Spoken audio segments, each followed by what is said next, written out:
Hello everyone. In this video we're going to talk about chapter 9 of Isaiah. In the previous video we ended with the note of gloom, right? And I told you we're going to transition back to this hope, okay? So chapter 9 we're going to dive in, but before we do, I do want to give you an overview of chapter 9, although not the whole chapter. This video we're going to cover from chapter 9 until verse 7. Okay, 1 through 7.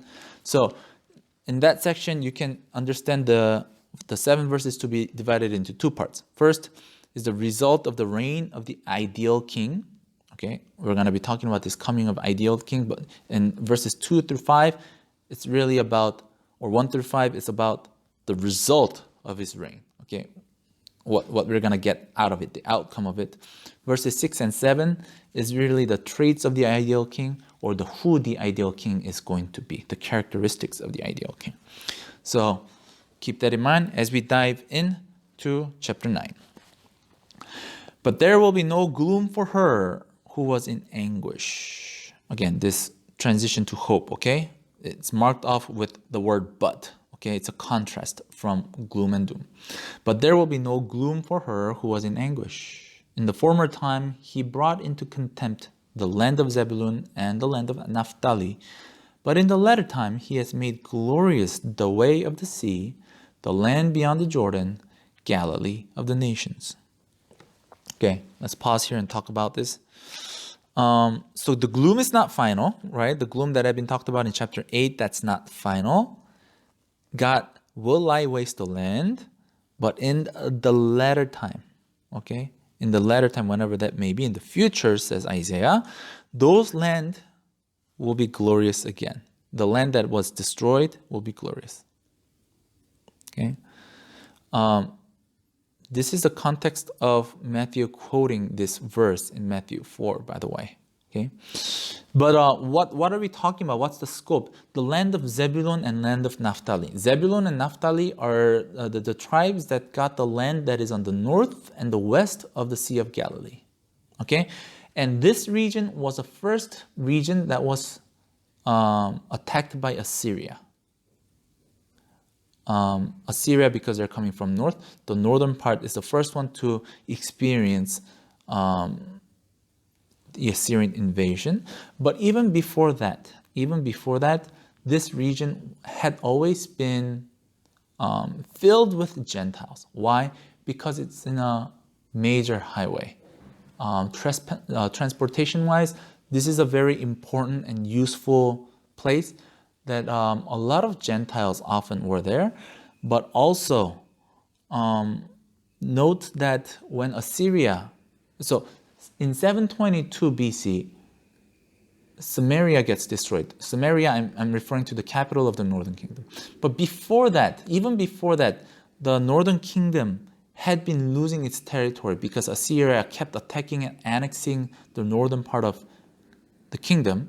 So when they conquered this area, Zebulun, Naphtali, and the area around Galilee, they deported the Jewish people from there to other far regions, and they brought foreigners, Gentiles, to live in this land, in the region of Galilee. Okay, that's why it's called the Galilee of the nations. Okay, because Galilee has been known to be very populated with Gentiles. Okay, but in the latter time, he has made glorious the way of the sea. This is another toponym that is a little confusing. The way of the sea, some people say it's the way of the sea in terms of the way along the road that goes along the Mediterranean Sea. But contextually, it probably refers to the way around the Sea of Galilee. Okay, the region around the Sea of Galilee. The land beyond the Jordan is clear as Transjordan, right? Once again, which is also a region that is very populated with Gentile population. So God is saying all this region is going to be glorious. This region that first receives the attack of Assyria will be glorious. And if you look at the ministry of Jesus, when Matthew quotes this verse in Matthew 4:12 through 16, Jesus' ministry was mostly done in Galilee region, in this region that Isaiah is talking about. So this darkest part of the country, this darkest, first invaded, gentilic, lawless region is the first ones to see the glory of God through the ministry of Jesus. Okay, so we see that happen. However, Jesus' ministry did not bring full glory to the land, right? For example, people in Nazareth rejected him, and so on. So we do wait for further fulfillment of this passage, but we see this starting to be fulfilled in the first coming of Jesus. Okay. Verse 2, the people who walked in darkness have seen a great light. Those who dwelt in a land of deep darkness, on them has light shone. There's a reason why Jesus is often spoken of in terms of light, because of these, these expectations, these descriptions, these metaphors that we see in the Old Testament. By the way, also great light and darkness, this motif of light and darkness, it's also founded on the creation. In creation, out of darkness, God creates light. So that's a creative work of God. So this is being done by God, basically. Verse 3, you have multiplied the nation. You have increased its joy. They rejoice before you as with joy at the harvest, as they are glad when they divide the spoil. So people are rejoicing because God is bringing glory back to this region. Verse 4, for the yoke of his burden and the staff for his shoulder, the rod of his oppressor, you have broken as on the day of Midian. God broke the burden of his people, the rod of his oppressor, as on the day of the Midian. Remember what happened on the day of Midian. The day of Midian refers to the time when Gideon fought against them. Remember Gideon from Judges 6? Gideon was told to fight with 300 soldiers against much larger enemy. He could have had more soldiers, but God says just use 300, remember? So the whole point is, out of weakness, God showed his power. When people were weak, God delivered them, right? Despite the weakness of situation, terribleness of the situation, God delivered them. So likewise, as on the day of Midian, God is going to break the enemy's rod. Despite the fact that that region, God's people, are so weak compared to the enemies in human eyes. Verse 5, for every boot of tramping, warrior in battle tumult, and every garment rolled in blood will be burned as a fuel for the fire. Verse 6, for to us a child is born. Okay, notice the word for. Okay, it's giving us a reason, because. How will this glory in Galilee be restored? By, through. Okay, that's verse 6. For to us a child is born, to us a son is given, and the government shall be upon his shoulder, and his name shall be called Wonderful Counselor, Mighty God, Everlasting Father, Prince of Peace. Of the increase of his government and of peace there will be no end. On the throne of David and over his kingdom, to establish it, to uphold it with justice and with righteousness, from this time forth and forevermore. The zeal of the Lord of hosts will do this. Okay, so Isaiah is saying, how is this going to happen? It's going to happen through not an amazing politician. Okay, we got to watch ourselves from placing our trust on human leaders, sometimes too much. Okay, it's not gonna be some sort of clever government of human being, but it's gonna be through a child.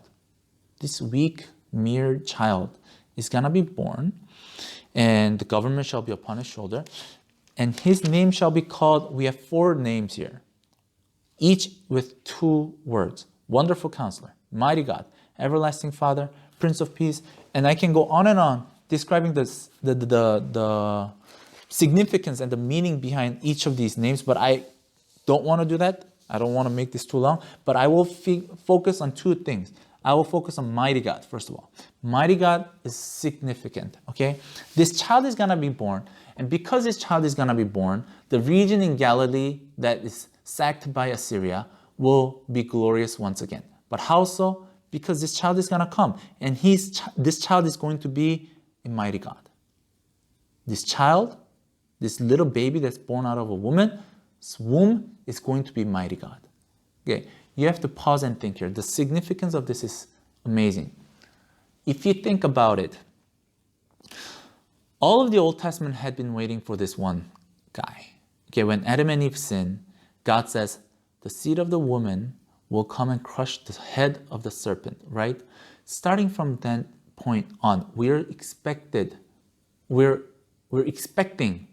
someone to be born and crush the serpent who brought destruction to Garden of Eden and the relationship between God and man, and hence restore all this broken world, right?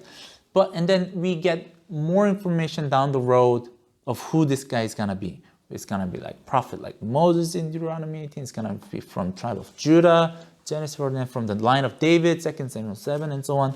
But we so far had never really heard that this coming one is going to be some sort of a divine being. Okay? No, right? We never were told the seed of the woman is going to be God, right? It's going to be Son of God or something. But here for the first time, we see that this coming one is going to be mighty God. El Gibor. Okay? This is significant because it matches perfectly with Jesus. Jesus was God-man, right? So it's a very, very strong case for Christianity, and therefore some scholars who do not believe Jesus was a Messiah would say El Gibor isn't actually a divine title. This doesn't mean this child is going to be God figure. And they say it's like a mighty warrior. Like Gibor is a warrior. El it can mean God, but it can also mean like a hero. So they try to take away this divine nature from this title, but it's clear. Isaiah 10:21, Deuteronomy 10:17, Jeremiah 32:18. This phrase El Gibor appears and it clearly refers to God multiple times through Old Testament. And the Syriac Peshitta, the Syriac translation of the Old Testament, the Vulgate, and so on, Targum, they all translate this as a divine figure. So it is a divine figure. El Gibor is mighty God. This child is going to be somehow man and God. Man because he's born out of a woman. God because he said he's going to be mighty God. Okay. But one more thing, everlasting Father is also important. That's the second title that I'm going to focus on before moving on.